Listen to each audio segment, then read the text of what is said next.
এই বাজনাওয়ালা, বাজনা থামলে কেন? জোরে বাজাও। দেখো দেখি কাণ্ডখানা, ওই মালি বেটা খাসা ঢুলছে। এই মালি ভাই, বিয়ে লেগে গেছে, টুপটি লাগাও, ফাটাও হাওই, পোড়াও রঙ্গশাল। কি হলো বড়দা? ওই বাইলা দইছেনি কম দিয়েছে না কান্ত মারা মিষ্টি করা উল্টে দিয়েছে? ও বুঝেছি, ওই বেটা জেলে ছোট মাছ দিয়েছে। চললাম আমি, তার দোমরা জাল যদি আমি না ছিঁড়ি তো আমার না। দাদা জেলে মাছ বড়ই আরে দেবেই তো, কিন্তু বাকি রইল কি? ও বুঝেছি, ও সিংহ দরজায় পাইক বেটারা গাঁজা টেনে ঢুলছে। চললাম আমি, দেব বেটাদের একেবারে রাম চাটা। হ্যাঁ, আরে চৈতন্যদা কথাটা শুনবে তো? খুব শুনেছি দাদা, আর শুনতে হবে না। মেয়েগুলো উলু দিচ্ছে না, কেউ শাক বাজাচ্ছে না, ফাঁকিবাজি যত সব রাজ্যের ফাঁকিবাজ এসে দুটোতে কেবল সব ধামা ধামা গিলবে আর গোছে গোছে পান্তি পাবে।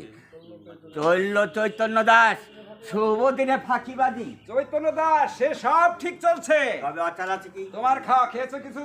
আমার- সকাল থেকে কেবল চেঁচিয়েই তো মরছো। আমার খাওয়া হয়ে গেছে দাদা। কি খেলে? আনন্দ। সকালে থেকে শুধু আনন্দ খেয়ে আছি। কতদিন পরে আজ রাজবাড়ি আনন্দে কেউ বলছে দাদা, কিন্তু সবচেয়ে যার বেশি আনন্দের দিন চৈতন্যদা। সেই নেই। মুখ নামিও না দাদা, সব বুঝি। এই চৈতন্য দাস তোমার মুখ দেখে সব বুঝেছে, ও জেনেছে। তোমার মা স্বর্গে যাবার সময় তোমাদের দু ভাইকে দেখে বললেন, আমি চললাম চৈতন্য, আমার কার্তিক আর গণেশ থাকলো। তুই ওদের দেখিস, কাঁদবো না। তোমাদের দু ভাইকে কোলে পিঠে করে মানুষ করলাম, তোমার বিয়ে হলো, ঘর আলো করে বউ এলো। দুদিন যেতে না যেতে এই বুড়োর ঘাড়ে একটা বাচ্চা তুলে দিয়ে বৌমা আমার চিরদিনের মতো চলে গেল। আর যদি বৌমা বেঁচে থাকতো। কিংবা নারী লোভী নয়, তোমরা কি মনে করেছো পুত্রবধূ হয়ে যে আমার পবিত্র বংশে প্রবেশ করবে সে হবে বি জাতি কর্তৃক ধর্ষিতা চরিত্রহীনা? মিথ্যে মিথ্যে মিথ্যে।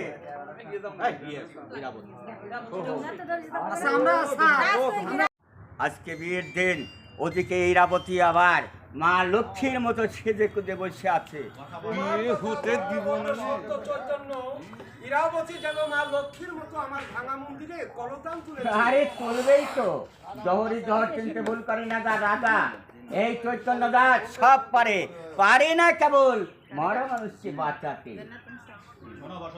শোনো বসন্ত, বিবাহের আনন্দ প্রাসাদ রক্ষীরা যেন মত্ত না থাকে। নবাবের রংমহল আমি পুড়িয়ে দিয়েছি, যে কোনো মুহূর্তে তারা প্রতিশোধের সুযোগ নিতে পারে। আপনি নিশ্চিত থাকুন পিতা, প্রাসাদের বাইরে সব সময় আমি সতর্ক দৃষ্টি রেখেছি পিতা। এ বিয়ে হবে না, হতে পারে না, হবে না, এ বিয়ে হবে না। ও কি হবে না, কারা হল্লা করছে? বিবাহ বাসনে কারা হল্লা করছে? কি হলো? কিসের এত গোলমাল? আরে হলো কি বিবাহ সভায়? এ বিয়ে হবে না মহারাজ। এ বিয়ে হবে না মহারাজ, এ বিয়ে হতে পারে না। নারায়ণ নারায়ণ, বেরুচ্ছে কাণ্ড। কথা কিন্তু বলে গা দম ফেলা কল হয় না, আপনাদের মিটিং লিখেন নাকি? এ দিয়ে হবে না, আপনি সেটা ঢুকে তারপরে কর। আমরা যতই বলি আপনার হতে পারে না।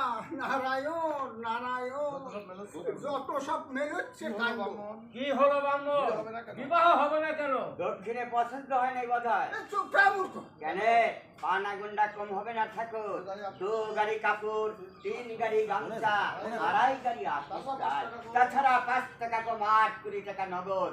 দেখ দাদা মশাই, ও 5 টাকাও না হয় দিয়ে দিন, চুকে দেখ লেটা। যার সঙ্গে ছেলে বিয়ে দিচ্ছে, তার পরিচয় জানেন মহারাজ? নিশ্চয়ই ইরাবতী আমাদের নায়েবের মেয়ে। নায়েব শেখরের কাছে আমি প্রতিশ্রুতি ছিলাম যে তার কন্যাকে আমি পুত্রবধূ বলে গ্রহণ করব। কিন্তু তবু এ বিয়ে হবে না। হতে পারে না। নারায়ণ নারায়ণ, কারণ ইরাবতী কলুষিতা। চোরামণি ঠাকুর, আর যদি বিয়ের দিন না হতো তাহলে 1 কিলে তোমার ওই পণ্ডিতি বিদ্যে ভরা মাথাটা আমি ছাতু করে দিতাম। আর যে মুখে তুমি ইরাবতীর বদনাম করছো সেই মুখে তোমার আমি আগুন দিতাম। চুপ কর মূর্খ, বাসের চেয়ে উঁচি বা। ব্রাহ্মণ যে কথা বললেন তার প্রমাণ কিছু আছে? আছে মহারাজ, আমি সাক্ষ্য দেওয়াতে পারি। গাজী রহমান, গাজী রহমান। সালাম সালাম, হাজার হাজার লাখ লাখ কোটি কোটি সালাম। তুমি ইরাবতী সম্পর্কে কি জানো? হুজুর, আমি নিজে চোখে দেখেছি। কি দেখেছো? বলো। তবির খাঁ ইরাবতীর হাত ধরে পদ্ধতি ঘাটে কথাটা বলো সত্য মহারাজ। গাজী রহমান যেহেতু আল্লাহর ফিরে সত্যি কথা মাথা ছুঁই করছি, চোখ ছুঁই করছি, আমার কথা বিশ্বাস না হয় আমার খালাতো ভাই গফুর মিয়া, হাকিকুল ইসলাম সাকতুল হাকু, হবি মোল্লার নানা তারাও দেখেছে দেখেছে। আর এই গোলামকে হুকুম করলে তাদের আমি ডেকে আনতে পারি হুজুর। চুপ করো মিথ্যাবাদী শয়তান। কোন সাহসে তোমরা এই রান্নামে মিথ্যে কলঙ্ক রটে বেড়াচ্ছ? তোমরা কি জানো না এই মিথ্যে কলঙ্ক রটানো আর জ্বলন্ত আগুনে হাত ধরার মধ্যে কোনো তফাৎ নেই? তোমরা বড় লোক বলে এই সমাজ তোমাদের খাতের করবে রাজকুমার। জানো যে অপরাধে হিমদস্তের স্ত্রী কালিদাসের বোন সমাজ পরিত্যাক্তা, সেই অপরাধে তোমার ইরাবতী পড়ছি। ধৈর্যের বাঁধ লোহার তৈরি নয়। তোমাদের এই মিথ্যে কলঙ্ক রটানোর একমাত্র শাস্তি শাস্তির কথা বাদ দিয়ে ঘটনা তদন্ত করো বসন্ত সেন।